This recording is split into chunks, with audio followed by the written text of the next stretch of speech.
اقرأ أخيا ورتل القرآن اصدح بصوتك اسمع الأكوان اقرأ كلام الله داوي نفوسنا لنحس في Imam Al-Qushairi mengatakan sekurang-kurang jujur ikhlas berarti istiwa usirri wal alaniyah, sama antara yang dia rahasiakan dengan yang dia lakukan. Kemudian ustaz dan ustazah sekalian, saya akan menyebutkan sebuah hadis ini, hadis yang menakutkan dan membuat para ulama itu ketakutan. Hadis ini sahih diriwayatkan oleh Imam Muslim dari Abu Hurairah radhiyallahu anhu bahwa neraka pertama sekali dinyalakan untuk 3 golongan. Neraka pertama sekali dinyalakan untuk 3 golongan. Kira-kira siapa? Pencuri, pembunuh, penzina, peminum khamar, tukang korupsi? Bukan. Awwalu man tusa'aru lahumun nar thalathatun. Yang pertama, ahlul Quran. Ya, ahlul Quran. Ini kita dari Faqih Al-Qur'ani mencetak para ahlul Quran. Kalau kita nggak ingatkan dengan hadis ini, berbahaya sekali ini anak-anak kita. Yang kedua, yang as-sakhi, orang yang gemar bersedekah, pemurah, gemar bersedekah. Yang ketiga, yang mati syahid. 3 golongan. Yang pertama sekali masuk dalam neraka, ahli Al-Quran, mungkin hafal 30 juz Al-Quran. Yang kedua, yang gemar bersedekah.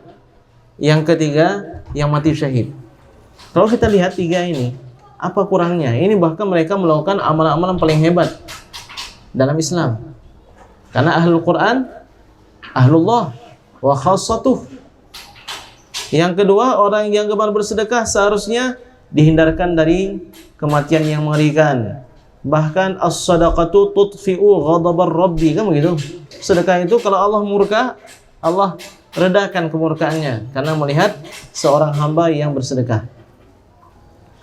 Yang ketiga, yang mati syahid. Seharusnya yang mati syahid dapat bidadari 70 orang, sakitnya itu bagaikan cubitan.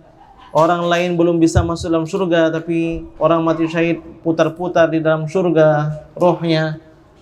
Orang mati syahid jasadnya nggak dimakan oleh bumi dan seterusnya. Menjadi pertanyaan, kok bisa mereka pula yang pertama sekali dimasukkan ke dalam api neraka? Ternyata masalahnya adalah terpapar dalam dialog. 3 golongan ini sudah hampir dibawa masuk dalam surga oleh para malaikat. Tiba-tiba Allah hentikan, perintahkan para malaikat untuk hentikan mereka. Terjadilah dialog.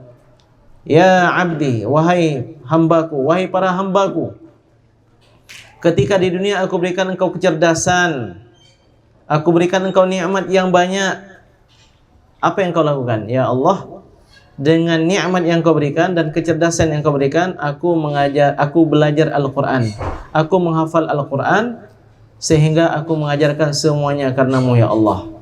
Allah menjawab dengan kadzabta, kamu berdusta.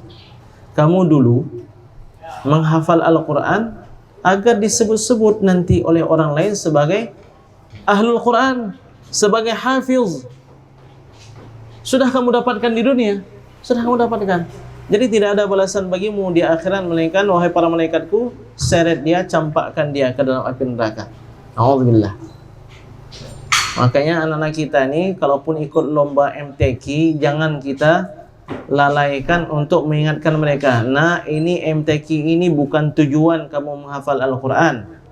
Ya, 30 juz ini bukan demi mendapatkan mumtaz yang tertulis di ijazah. Ini hanya busyra al-ajilah, tapi bukan hakikat daripada tujuan kamu menghafal Al-Quran. Ya, ya Rasulullah, saya melakukan amalan untuk Allah, lillahi ta'ala, ikhlas, tapi saya dipuji. Bagaimana ya Rasulullah? Apakah sia-sia semua amalan yang saya lakukan? La tilka hiyal busyra al-ajilah. Tidak, itu berita gembira yang disegerakan di dunia. Jadi maksudnya apa? Tetap lillahi ta'ala. Jadi ustaz-ustazah tolong kita tanamkan keikhlasan ini kepada anak kita. Yang kedua itu begitu juga.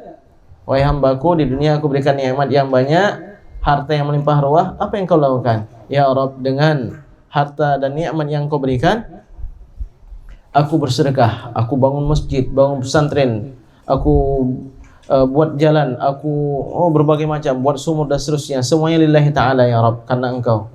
Kadzabta. Kalau Allah sudah bilang kadzabta, mau lari kemana lagi? Ya, kadzabta. Kamu dulu bersedekah, kamu dulu berwakaf, membangun ini, membangun itu, agar disebut-sebut sebagai seorang dermawan. Sudah kamu dapatkan di dunia. Tidak ada balasan bagimu di akhirat melainkan wahai para malaikat, seret, campakkan dia ke dalam api neraka. Mau minta bantu sama siapa lagi? Kalau di dunia masih bisa minta bantu. Tolong Ustaz ni datang kemari bantu saya ni ya. Masih mungkin. Di sana mau minta bantuan kemana? Di sini sakit, minta bantuan sama Pak Dokter ni. Kalau udah di akhirat sana, kalau Allah sudah mengatakan kadzabta, enggak ada tempat lagi, mau lari kemana? Yang mati syahid juga demikian. Engkau berikan tenaga kepadaku ya Allah, engkau berikan keberanian untukku ya Allah. Dengan nikmat tersebut aku berjihad di jalanmu, aku menegakkan kalimahmu sehingga aku mati syahid. Kadzabta, engkau berdusta. Kamu dulu agar disebut-sebut sebagai seorang pemberani, sebagai seorang pahlawan, sebagai seorang pendekar dan seterusnya, sudah dapat kamu di dunia. Enggak ada lagi bagi kamu melainkan wahai para malaikatku, campakkan mereka ke dalam api neraka. Na'udzubillah, summa na'udzubillah.